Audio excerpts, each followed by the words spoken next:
Let me extend a good afternoon to all of you. My name is Deborah Freeman. As most of you know, I serve as the national spokeswoman for Lyndon LaRouche, who during the course of the presidential campaign stood as a candidate for the Democratic nomination for President of the United States.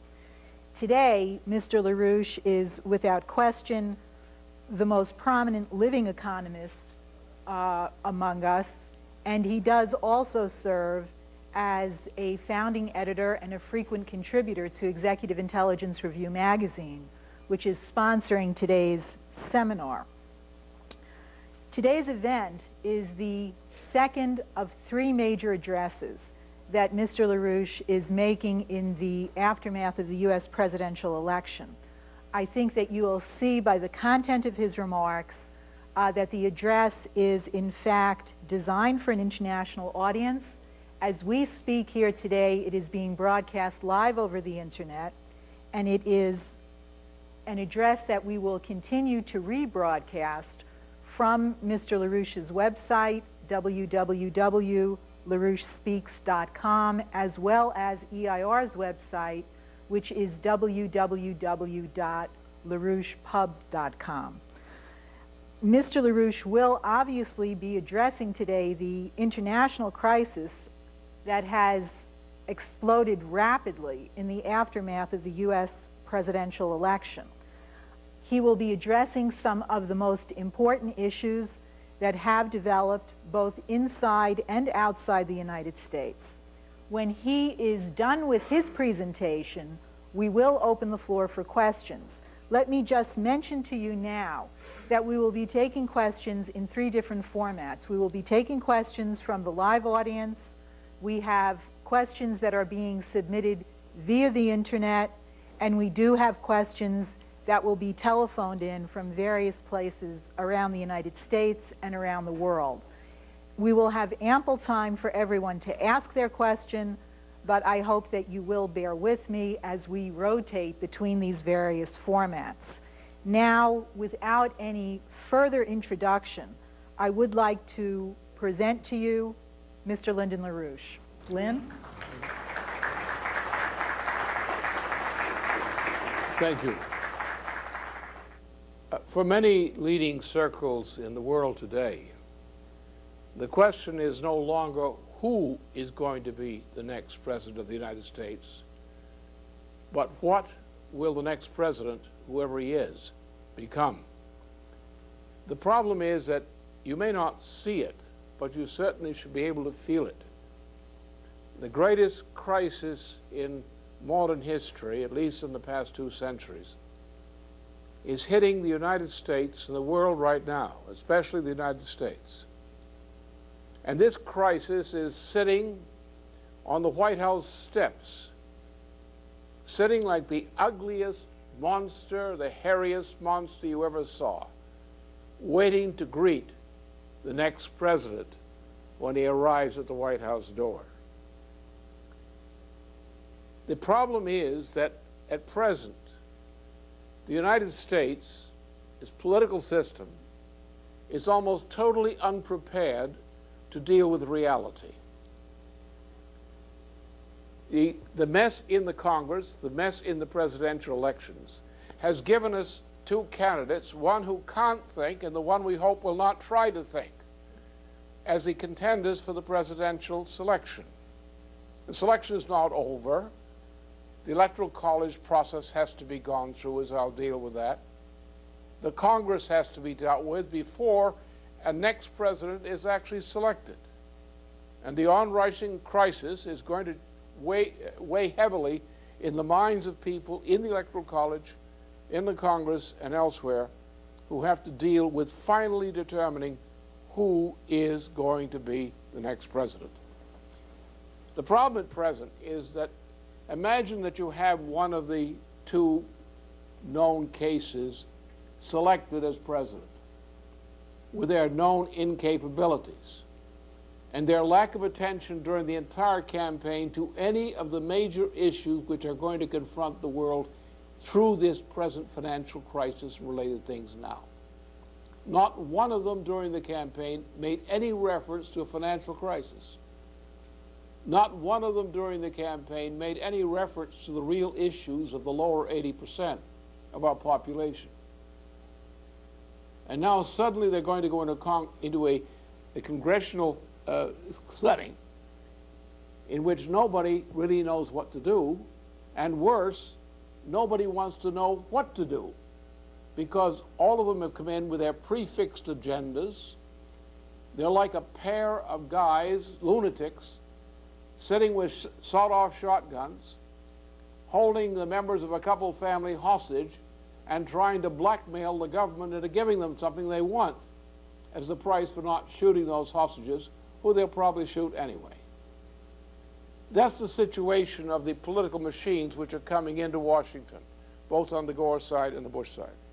Yes, there are some intelligent people in these machines, but the overwhelming character of the machines is typified on the Republican side by a nitwit like Senator Phil Gramm and Tom DeLay, the terrorist, the Gingrich types.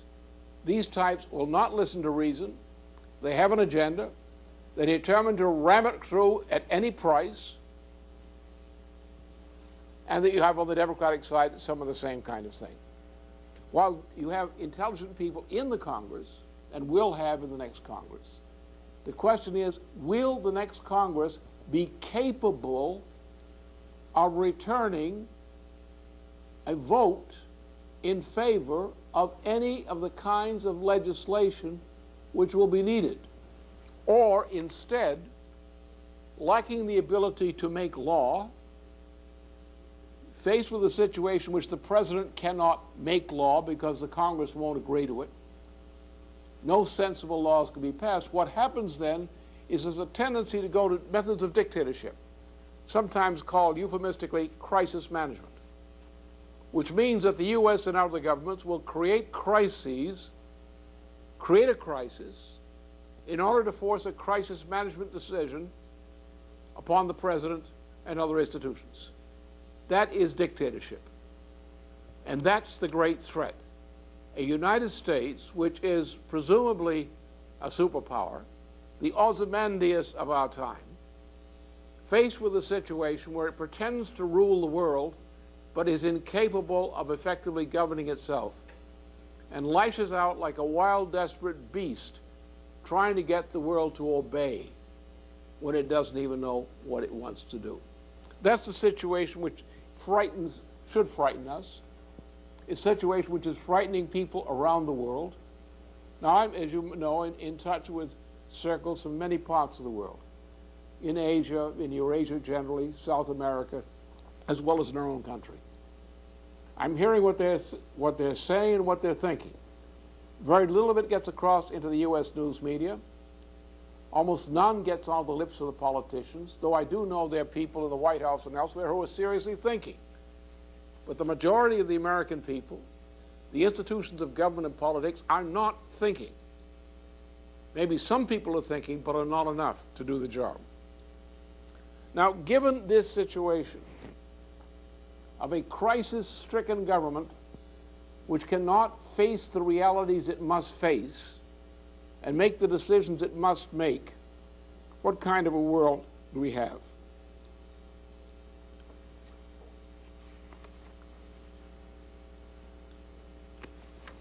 The problem is, essentially, that the world is gripped by the worst financial crisis in 3 centuries, since the end, approximately, of the 7 Years' War. Remember, Europe, after a grand and glorious 15th century Renaissance, slipped in, beginning about 1510, 1511, into a period of religious wars.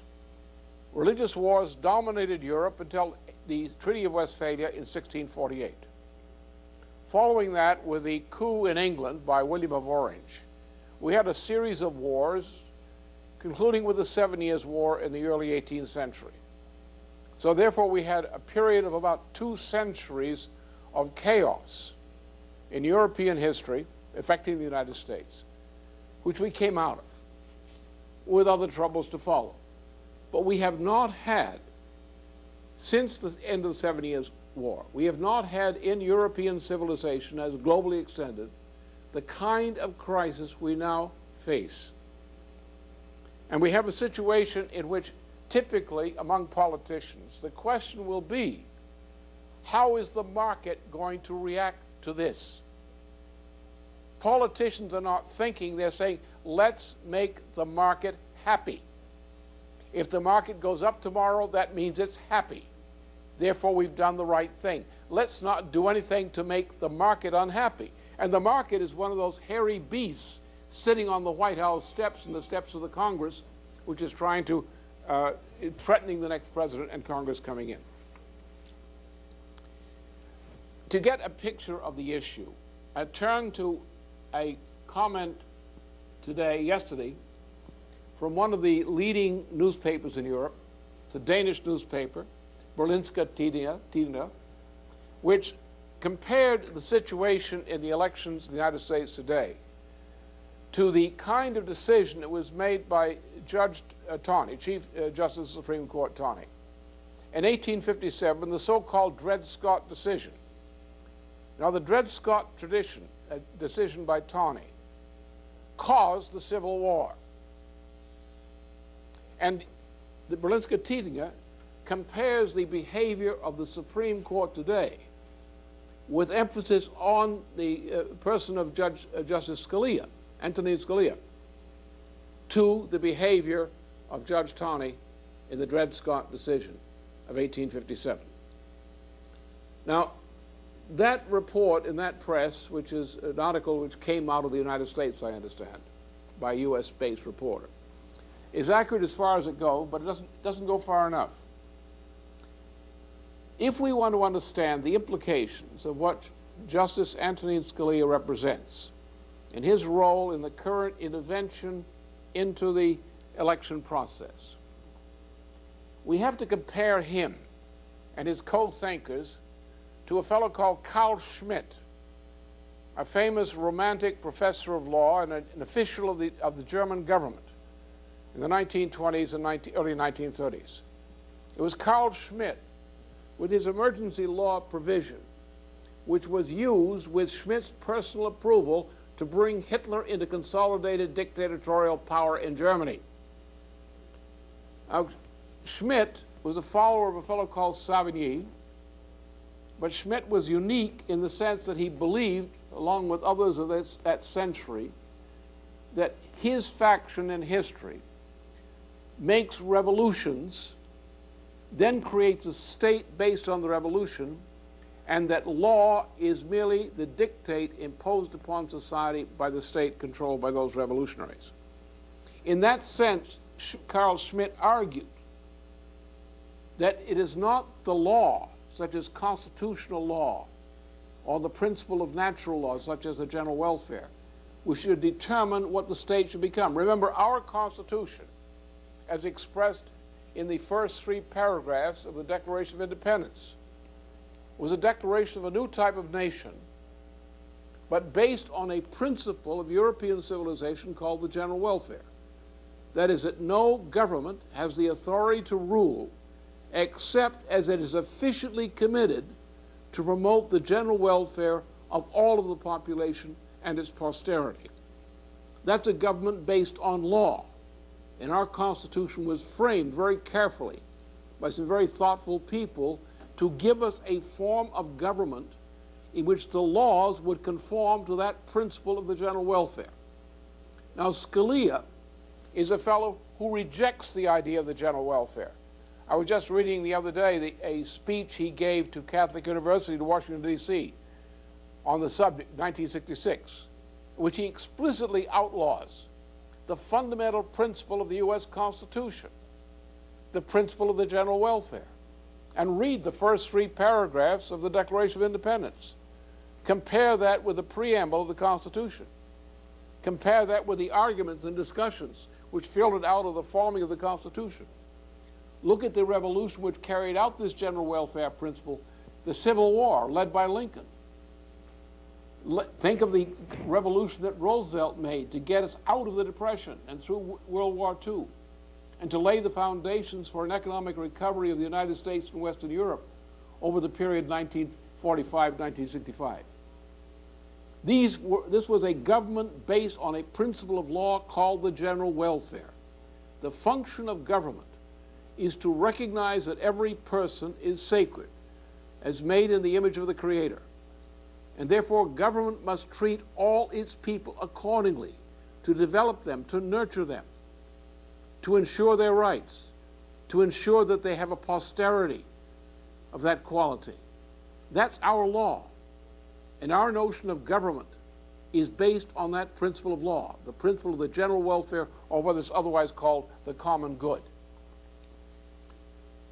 Scalia rejects that.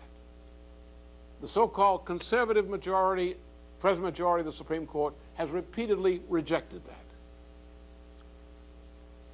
There is the danger when a government accepts the philosophy of a Carl Schmitt or a Scalia and faces a crisis of the crisis we face now.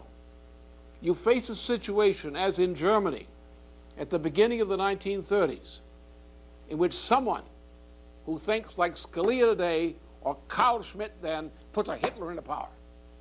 Maybe not as a dictator with a brown-shirted mob, but a dictatorial government which rules by crisis management, by crisis orchestration, by decree, in which the parliamentary process becomes irrelevant and the judges become like Judge Roland Freisler of the Nazi court, merely a tool of official party policy. That's the danger. That's what the world's afraid of. A United States which thinks it's a world power. It thinks it rules the world. We don't, actually. We've lost that ability. We're like Ozymandias.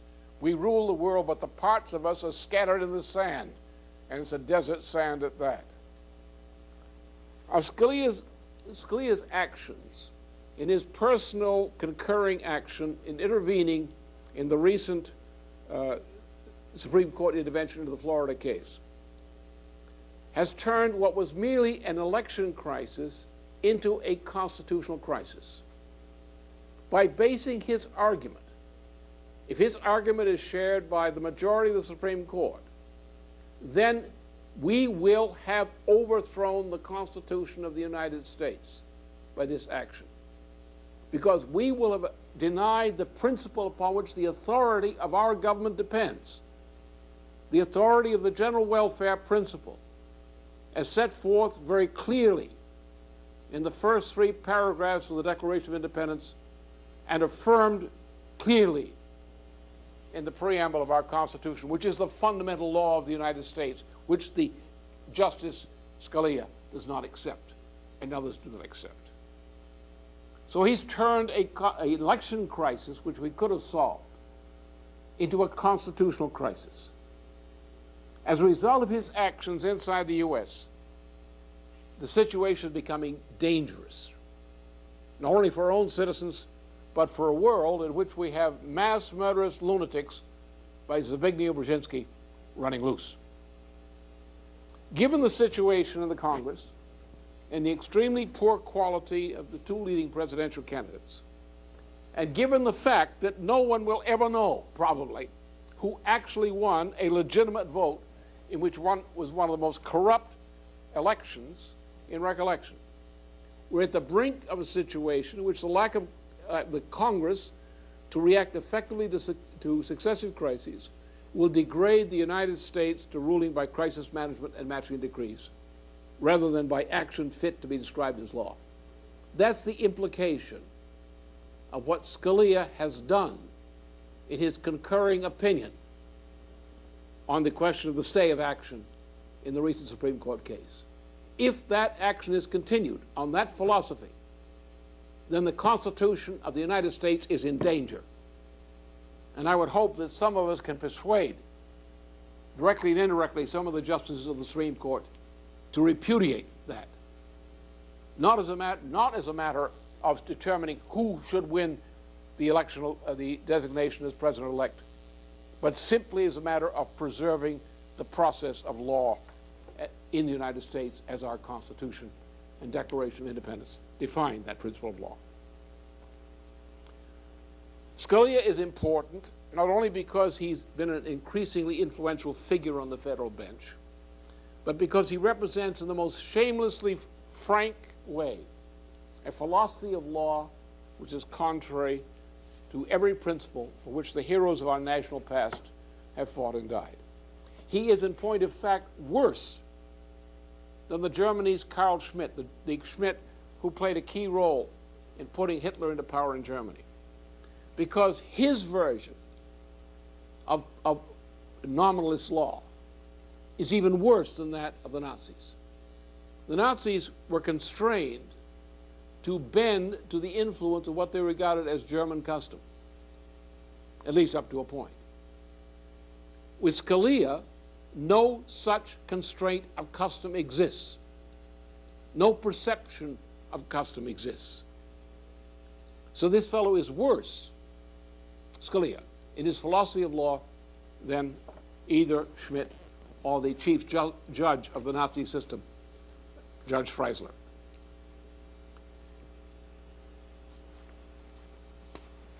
Now, before going to other matters, which I want to take up sequentially,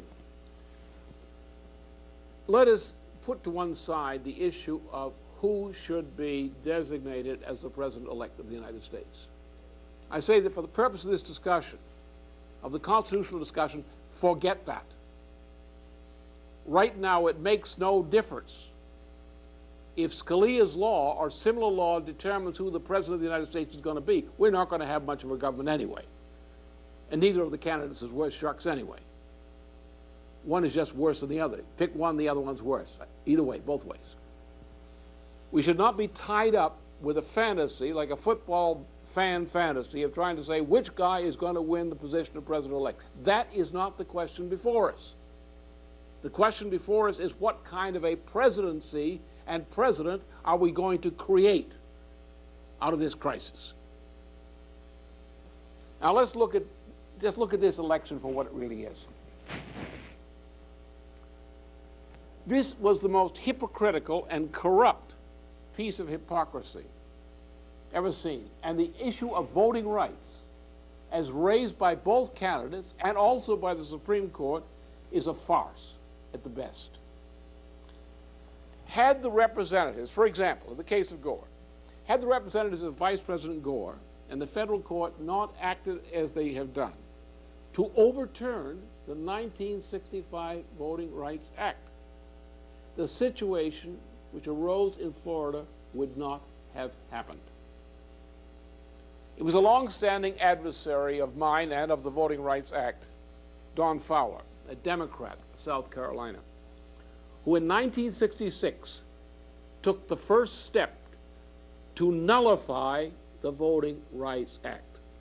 Fowler was one of the charter members of what became known as the Southern Strategy from the Democratic side. He's a hidebound racist, and that's what governs his policy in that state and throughout the area. Now, he acted in 1996 in his capacity as Democratic National Chairman at the time to nullify that act, the 1965 Voting Rights Act. He acted then to nullify it.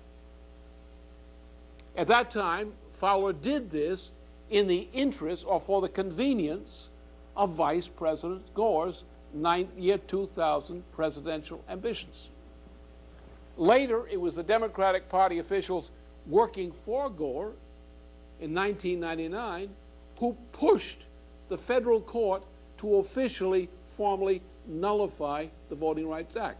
Now, the attorney for the Democratic National Committee went to court and specifically said to the court it wants the court to nullify the act, and says that Scalia and similar people on the bench, the Supreme Court, are willing to nullify that act, and will.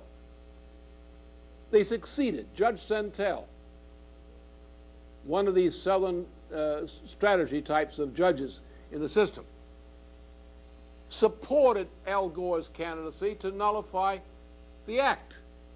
The Voting Rights Act of 1965 has been nullified with the tacit consent of the Supreme Court. Now, what is the Supreme Court doing talking about Voting Rights Act now, talking about what happened in Florida, talking about anything else?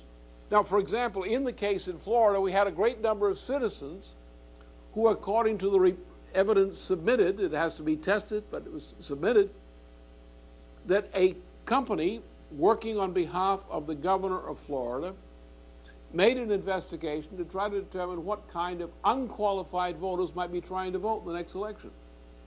They hired a private company which specializes in this, and they nullified the voting rights of a lot of citizens, saying they had been previously felons and couldn't vote. And they didn't care whether that was true or not. So a lot of people were prevented from voting in Florida because of a fraudulent act by the state government. Now, this came up to Al Gore's attention. He didn't care about that. He was talking about voting rights. He didn't care about voting rights. In fact, the irony is that Al Gore, on the basis of Santel's nullification of the Voting Rights Act of 1965, stole openly 53,000 certified votes for my nomination in the state of Arkansas. Now, if he hadn't done that, if Gore hadn't done that, Gore would have probably carried the state of Arkansas. He lost it by fewer votes that he stole from me. If he had won Arkansas, there wouldn't be any discussion of Florida, because the Electoral College votes he had from other states, plus Arkansas, would have put him over the top with over 271 electoral votes. What goes around comes around. That's what happened. In addition to the great amount of irregularity in the conduct of this national election, you've had the following situation. People were not voting for candidates. They were voting against candidates. The majority of Americans who were eligible to vote didn't want either one of those two jokers. Those who voted for Gore voted because they were afraid of Bush. Those who voted for Bush were afraid or contemptuous of Gore. So who voted for Bush and who voted for Gore? The two candidates together probably do not represent a majority of American opinion. Furthermore, in the course of the election, neither of the candidates had anything important to say. Now we have, if you look at the curve, we have 80% of the lower income brackets of the United States are in vastly worse condition today than they were in 1977 when a Southern strategy Democrat, Jimmy Carter, became president. The lower 80% of the income brackets used to be the overwhelming majority of the national income. It was represented by them. Now it's no longer the case. If we look at the condition in housing, we look at the condition in education, we look at the situation in health care, we look at the situation in power sources and community, urban housing, cost, rent, housing in general. You look at these conditions, the conditions of life of the American family, the lower 80% of lower income brackets is far worse than it's been at any time since the 1960s. This is not prosperity. What did either of these candidates say about that? They promised more cuts, but they promised to give a few free handouts on the side while the cuts go on. The health care problem is not cured. The housing problem is not cured. Human rights problem is not cured. So for this situation in which nobody is really sure who really voted for what because of the very nature of the way the campaign was run, the founders of the Constitution had a clear vision. They created the Electoral College. Now, if you study the way the Electoral College was put together, the concept was hard fought during that period. An elector, once selected in any state, is supposed to vote that elector's conscience. To qualify as an elector, they have to demonstrate that they will vote as a member of the Electoral College without fear or favor, without partisanship, but on the basis of their conscience of what they think is best for the country. That's what the Electoral College was designed to do. It's a body of citizens, independent of the legislature actually, independent of the parties, independent of any corrupt influence, who can show that, who are qualified to stand as electors and say, I am prepared to take the fact of the vote as cast. I'm prepared to vote my conscience in selecting the next president-elect of the United States. That's what the Electoral College is supposed to do. It's supposed to do that now. And that's what we should do.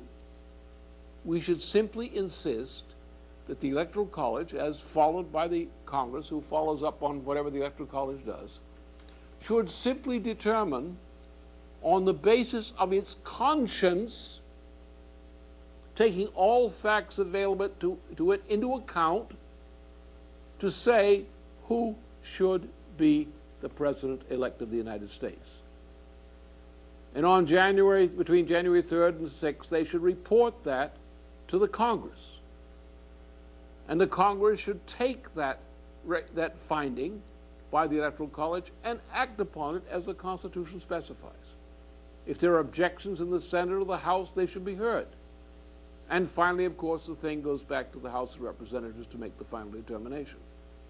I think perhaps by January 20th, we could have a president-elect. I don't think it would be a great crisis if we got a president by that process. So let's not be concerned in the meantime by betting everything on which horse running backwards is going to win the race. The crisis we face is of the following nature. As I said, this is the worst financial crisis in world history. That is, the financial collapse that's coming down is bigger than any in the world. There's no soft landing, unless it's Alan Greenspan falling on his head from a high-story building. That's the only soft landing you're going to find. This is going to be a very hard landing. And that means that we are in a situation in which we require a president who picks up where Franklin Roosevelt left off. Now, Franklin Roosevelt inherited a depression which came from the policies of a number of predecessors, Teddy Roosevelt, Woodrow Wilson, Calvin Coolidge, and also from help of Andrew Mellon. These guys put the United States into a depression. It couldn't have happened without them. Roosevelt came into the situation basing himself on the principle of the general welfare, basing himself on knowledge of the history of the United States. Remember, his great-great-grandfather was one of the collaborators with Alexander Hamilton in New York on behalf of things like the National Bank and so forth. So he knew what he was doing. He may not have been a perfect man. You may criticize him for many things, but he knew what he was doing. He, by taking leadership at the same time that Hitler was coming into power in Germany, saved the United States from something like that which happened in Germany. He got us through the Depression. He led us through World War II. He laid the foundations for the recreation of the economy of Europe and the United States in the post-war period.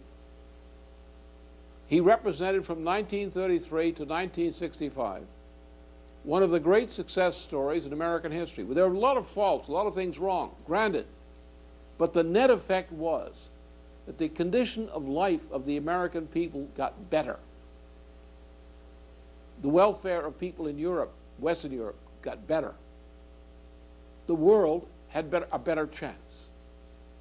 In the past 35 years, we've gone in the other direction, sliding down again the way we did from the assassination of McKinley until the election of Franklin Roosevelt. The United States overall was degenerating, morally and otherwise. And Franklin Roosevelt pulled us out of it. Now, not saying he's perfect, but the lesson is this. What he did worked. What was done before he came in this century did not work. What has been done since 1965 has not worked. We're in the worst financial situation and economic situation globally in modern times. We face the worst crisis globally in modern times.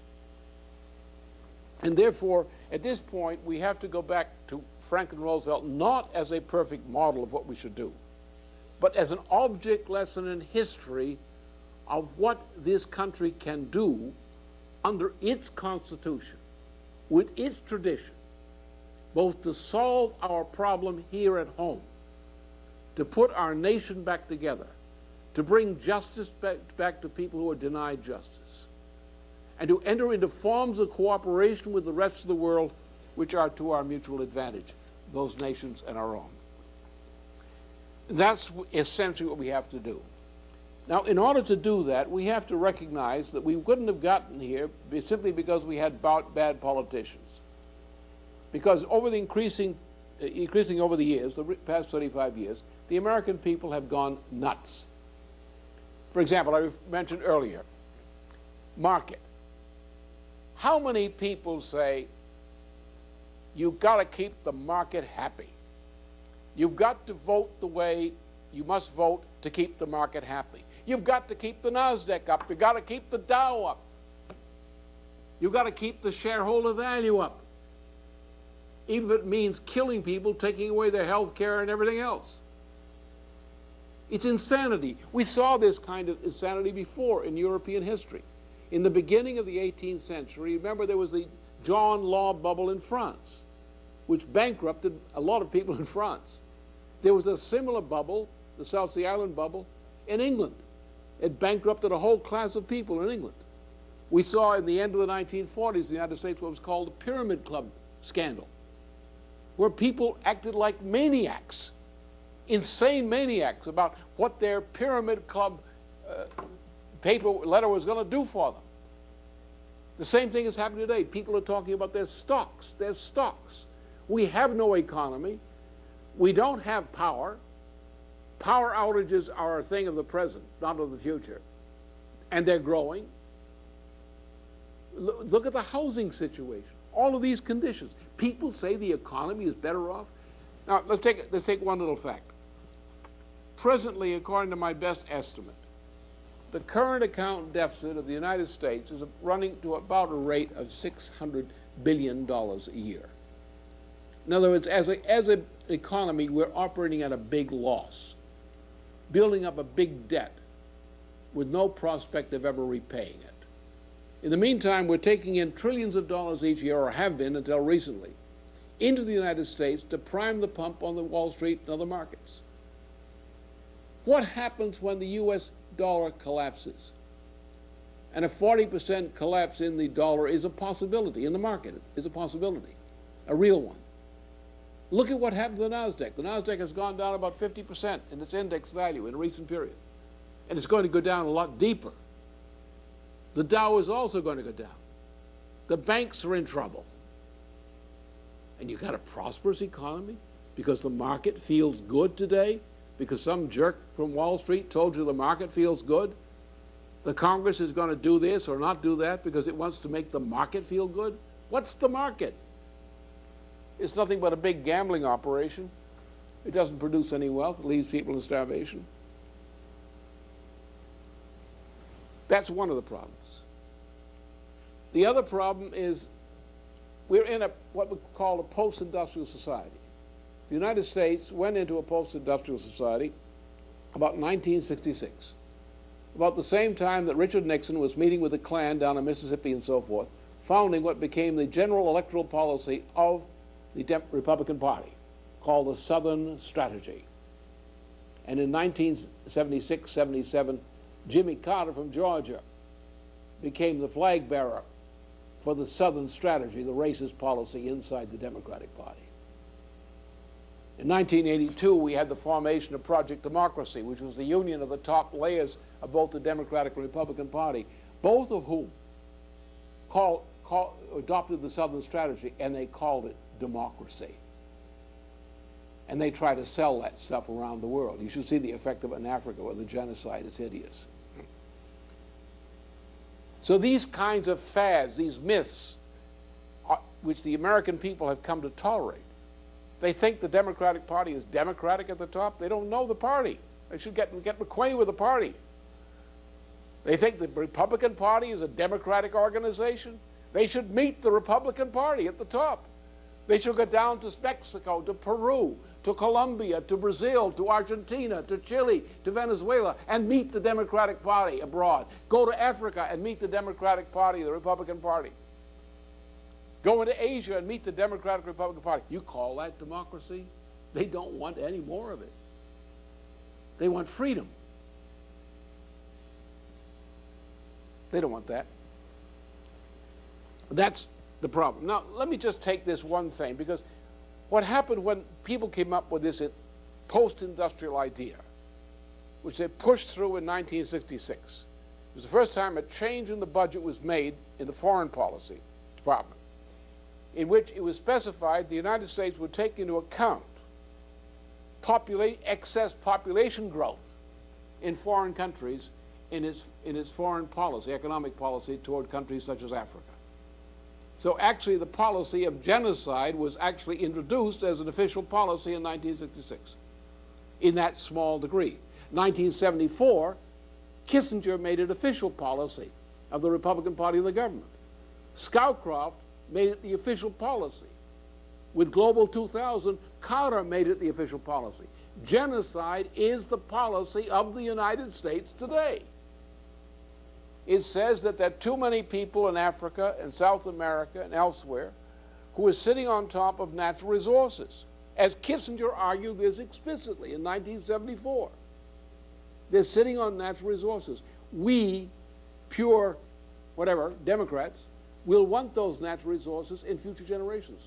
We can't allow these people to continue to multiply and eat these natural resources up. We can't allow them to have technological development because they'll use up more natural resources. We got to keep that population down. And population control, since Kissinger, has been the policy of the United States. You want to understand U.S. policy toward Africa? That is the policy toward Africa. You want to understand the policy toward Mexico, toward South America? That is the policy of Kissinger at his time, toward South America and Africa. That's the policy in Asia, the same policy. Post-industrial society, we are no longer committed to the general welfare. We're no longer committed to what we were committed to in the time Roosevelt was president, to cooperate with other nations to increase the general welfare not only of our own people, but to cooperate with other countries so they might serve the general welfare of their people, and that we as cooperating sovereign nations would cooperate in ways which are beneficial to all of us. The general welfare, the common good of our republic, the common good of humanity. That is the policy we should have. When you deny that policy, you're committing genocide just by denying the policy. When you accept post-industrial society and Malthusianism, the way Al Gore did in his Earth on the Balance, you are promoting genocide. Call it things by their right name. That is genocide. If you say that baby does not have a right to live, that population does not have a right to grow, that population must reduce its numbers, that population may not have the technology on which survival depends, it may not have the health care, it may not be allowed to have the immunization, the drugs, the health care facilities in general, which is survival depends. That's genocide. Don't call it by something else. Some other name is genocide. So in 1966, we adopted the policy. No more industrial progress. Slow it down. Cut it out. No longer is the United States going to be interested in promoting technological progress for the people of Africa or South America, Central America, or Asia. We're going to cut that down for the sake of population control. Then what did we promise the American people then? Well, we promised them two things. Feel good. You can go out and do anybody you want to. Feel good. We won't give you any money, but you can go out and do anybody you want to. Any way you want to. We also gave them an illusion. Just like the Romans or other people had popular opinion. We gave them an illusion. We gave them mass entertainment, which no longer contained ideas, but contained fantasy. sensual fantasy. We also gave them what is called today the new economy. We gave them what was called at first information society. We said, well, the old economy, the smokestacks, the farms, these things are things of the past. They're old hat. We're tired of these things. We want a new society. We don't want to be forced to eat so much or wear so much. We want a new society. We want a new freedom. But we want a lot of money. We want comfort when we want it. We want it on demand. Instant comfort, instant gratification. We want it now. So people were given an illusion. They said, well, you don't have to have it. See, the way to have money, the way to have wealth is to have money. If you've got money, whether you earn it or you borrow it, you've got money. And with money, you can buy all kinds of things. So what you need is more money. So people became interested in my money. They didn't care whether they could have any health care from it. They didn't care whether they had a house. They just wanted my money. So that money, that became, in recent times, the new economy, the so-called new economy fad. And let me tell you about the new economy. This is Barnum, P.T. Barnum, was never the kind of faker.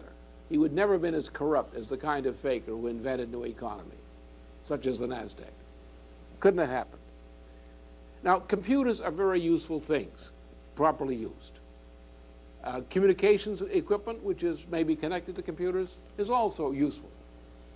One would hope that this computer technology would improve, that people would improve it. We would hope that the use of communications would improve. Fine. But that is not what we're talking about. We're talking about information theory. And here's where the problem lies. Now, I'm an economist, as most of you know. And the way in which the human race has managed to prosper, especially since the 15th century, I think we've got that curve there, don't we? The population curve shows you the changes in world and European civilizations, demographic characteristics since the 15th century.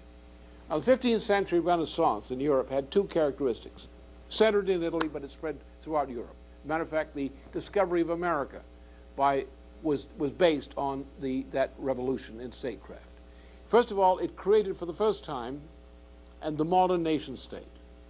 That is, a state committed to based on the principle of the general welfare. That is, that government has no legitimate right to exist, except as it is efficiently committed to promoting the general welfare of present and future generations. That means all of the people. That means the conditions of life, betterment of the conditions of life of all of the people. Now, this was first established as a form of state in France under Louis XI in the 15th century. And after the death of Louis, the same policy was introduced in a revolutionary way in England under Henry VII. And this was the founding of a perfectly new institution in humanity, the sovereign nation-state republic, based on the principle of what was called the general welfare, or otherwise the common good. This principle of the sovereign nation-state was unique and was in contrast to all known previous society, in which some people, a relatively few, treated most of the people as human cattle. That is, ruling groups of oligarchs and their lackeys, such as armed lackeys, would take most of the people and treat them in the same way that farmers treat cattle. You got them and used them when you wanted them, and you killed them when you didn't. And that's the condition of mankind. That was the condition of the Mesopotamian Empire, of ancient Babylon. That was the condition of Rome, of the Roman Empire. There was a condition of feudalism, which the great majority of human beings were human cattle. That was a condition of slavery in the United States, the treatment of human beings as cattle. Farmed human beings the same way you farm cattle. And I think the cattle were sometimes treated better. Right? So the modern nation state was a break from earlier forms of society which finally brought true justice to the form of society. Now, the ability to bring this justice about depended upon another great discovery which was made during the 15th century, the idea of modern experimental scientific progress, in which the discovery of universal physical principles and their cooperation in their use to the benefit of mankind made possible, with the support of the nation state, the ability to raise the standard of living and life expectancy of the people. And that's what that chart means. That in Europe, in the 15th century, in the great Golden Renaissance, a new form of society, political society, was formed. One based on the sovereign nation state, one based on a commitment to fostering and utilizing scientific and technological progress. It is typified, for example, by our dear friend Leonardo da Vinci, for example, who was typical of that, of the science that came out of that. Johannes Kepler is typical of the science that came out of that. Leibniz is in that tradition. The great Gauss is in that tradition. Riemann's in that tradition. This is the great tradition of scientific and technological progress, which enables us to meet the challenge of disease, to meet the challenge of hunger, to meet the challenge of conditions of life, generally. Therefore, these two things together are what make an economy work. The characteristic feature of this, if you look at the chart, is that progress means an increase in not only the number of people you can sustain and the standard of living in which they exist, but an improvement of the demographic characteristics of the population as a whole and of the members of households. It means the means to increase the number of years that a child spends in education and related development. It means the richer development and opportunity for the mind of that child as they develop. And that's what our is based on. Now, what came along here with information theory was based on the work of a fellow called Bertrand Russell, who was probably the most evil man of the 20th century. Russell was the man who invented the policy of developing and using nuclear weapons as a way of destroying sovereign government and establishing world government. That was his life purpose. It was that was the policy we've been living under for a long time. That was the policy of John J. McCloy, who was a boss of Kissinger's at one point, of McGeorge Bundy, who was a boss of Kissinger, and Kissinger himself. That's the policy we're based on. This policy is a complete hoax. It's based on the assumption that merely by transmitting information without any discovery of a physical principle, that you can increase the wealth of society. It's not true. If you base a society on transmitting information without the experience of scientific discovery, without the utilization of scientific discovery, you will have a collapsing condition of life in society. And what has happened is this information theory, what does it do? Look at the school system. Years ago, in any good school, the characteristic of a good school was that the student in education would re-experience in the child's own mind the actual original act of discovering a universal physical principle. For example, like the principle of universal gravitation or other physical principles. The child was not told to learn this from a textbook or to learn it from a teacher or to learn at the blackboard. The child was told to experience the circumstances of the person who made the original discovery. When the child had made that discovery again for himself or herself in his or her own mind, the child knew the discovery. The child could share that discovery with others. It wasn't a matter of learning how to behave. It was a matter of knowing, being able to prove physically that principle was true. And through that, man increased his power in the universe. We increase also, by educating our children that way, we increase their power to make discoveries. We increased their power to master new technologies, to improve on new technologies. We created what the machine tool principle, whereas an entrepreneur with a small plant with a lot of skill, a lot of brains, a lot of friskiness would make technological inventions repeatedly and would make a living out of being useful to the community or to his customers, industrial customers and others, in providing improved technologies not otherwise available. These technologies, which came from scientific discoveries, is what made it possible to improve the condition of life. And thus we were able to increase what we produced over what we consumed. Consumed not only as household consumption, but in terms of machinery, improvements, water systems, power systems, transportation systems, all the other things that are essential. And that's what a real economy is. What we have done in the past 35 years is to reverse that, to undo it. Look at our educational system. Look at the changes in education introduced beginning about 30 to 35 years ago. We no longer teach children competently. You may have a few stubborn teachers still holding out here and there. But the new crop of teachers not only either does not want to teach that or is not capable of doing so. We've created a situation where our children don't. The parents, the adults, work too many jobs. There's no one at home most of the time. The streets are hell. The child has no leisure in which to think and experience as they used to play at home, to consult with the parents, to have a home life where friends came in, ideas were exchanged. It doesn't exist anymore.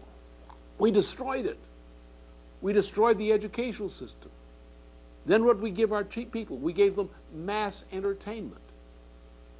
What is the mass entertainment? Teaching a 6-year-old kid to kill 6 headshots the first time he used a gun.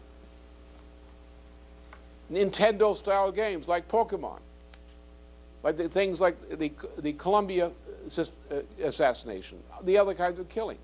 Games, look at the games. Look at your television set. What is happening on the television set? What is happening in the movies as a substitute for education and culture? So somebody decided to turn the human race into a bunch of what a famous writer, Jonathan Swift, called in Gulliver's Travel, yahoos. Like a pair of guys, lunatics, sitting with sawed-off shotguns, holding the members of a couple family hostage and trying to blackmail the government into giving them something they want as the price for not shooting those hostages, who they'll probably shoot anyway. That's the situation of the political machines which are coming into Washington, both on the Gore side and the Bush side. Yes, there are some intelligent people in these machines, but the overwhelming character of the machines is typified on the Republican side by a nitwit like Senator Phil Gramm and Tom DeLay, the terrorist, the Gingrich types. These types will not listen to reason. They have an agenda. They're determined to ram it through at any price. And that you have on the Democratic side some of the same kind of thing. While you have intelligent people in the Congress, and will have in the next Congress, the question is, will the next Congress be capable of returning a vote in favor of any of the kinds of legislation which will be needed? Or instead, lacking the ability to make law, faced with a situation which the president cannot make law because the Congress won't agree to it, no to think as the contenders for the presidential selection. The selection is not over. The Electoral College process has to be gone through, as I'll deal with that. The Congress has to be dealt with before a next president is actually selected. And the on-rising crisis is going to weigh heavily in the minds of people in the Electoral College, in the Congress, and elsewhere, who have to deal with finally determining who is going to be the next president. The problem at present is that Imagine that you have one of the two known cases selected as president with their known incapabilities and their lack of attention during the entire campaign to any of the major issues which are going to confront the world through this present financial crisis and related things now. Not one of them during the campaign made any reference to a financial crisis.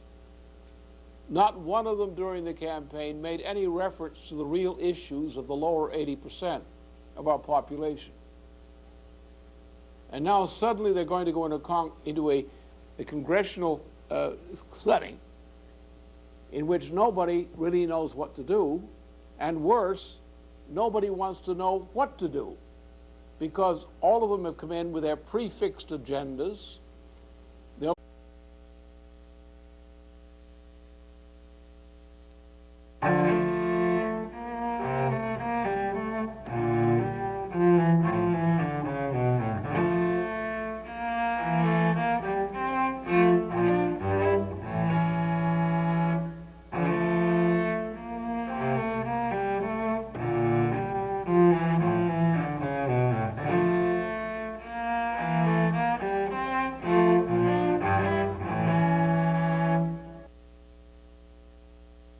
Let me extend a good afternoon to all of you. My name is Deborah Freeman.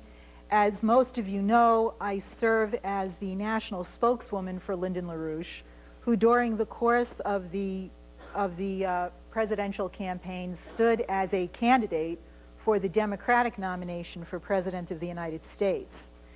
Today, Mr. LaRouche is without question the most prominent living economist among us, and he does also serve as a founding editor and a frequent contributor to Executive Intelligence Review magazine, which is sponsoring today's seminar. Today's event is the second of three major addresses that Mr. LaRouche is making in the aftermath of the U.S. presidential election. I think that you will see by the content of his remarks that the address is in fact designed for an international audience. As we speak here today, it is being broadcast live over the internet, and it is an address that we will continue to rebroadcast from Mr. LaRouche's website, www.larouchespeaks.com, as well as EIR's website, which is www.larouchepubs.com. Mr. LaRouche will obviously be addressing today the international crisis that has exploded rapidly in the aftermath of the U.S. presidential election. He will be addressing some of the most important issues that have developed both inside and outside the United States. When he is done with his presentation, we will open the floor for questions. Let me just mention to you now that we will be taking questions in three different formats. We will be taking questions from the live audience. We have questions that are being submitted via the internet, and we do have questions that will be telephoned in from various places around the United States and around the world. We will have ample time for everyone to ask their question, but I hope that you will bear with me as we rotate between these various formats. Now, without any further introduction, I would like to present to you Mr. Lyndon LaRouche. Lynn? Thank you. For many leading circles in the world today, the question is no longer who is going to be the next president of the United States, but what will the next president, whoever he is, become. The problem is that you may not see it, but you certainly should be able to feel it. The greatest crisis in modern history, at least in the past 2 centuries, is hitting the United States and the world right now, especially the United States. And this crisis is sitting on the White House steps, sitting like the ugliest monster, the hairiest monster you ever saw, waiting to greet the next president when he arrives at the White House door. The problem is that at present, the United States, its political system, is almost totally unprepared to deal with reality. The mess in the Congress, the mess in the presidential elections, has given us two candidates, one who can't think and the one we hope will not try